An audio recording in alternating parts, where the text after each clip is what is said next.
Welcome back to our channel. In today's video, we'll provide you with a full guide on how to pin a comment in Instagram. If you want to highlight a specific comment on one of your posts and make it more prominent, you're in the right place. Let's dive into the steps. Step 1. Open the Instagram app on your device. You can find the Instagram icon on your home screen or in the app drawer. Tap on it to open the app. Step 2. Once you have Instagram open, navigate to your profile by tapping on the profile icon at the bottom right corner of the screen. From there, find and select the post you want to pin a comment on. Step 3.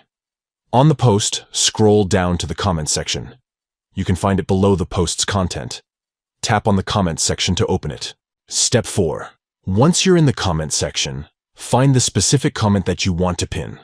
Tap and hold on the comment until a menu appears. In the menu, you'll see an option labeled Pin or a metal pin icon. Tap on it to pin the comment. By following these simple steps, you can easily pin a comment in Instagram, making it stand out and ensuring that it stays at the top of the comment section. Thank you for watching, and we'll see you in the next video. Welcome back to our channel.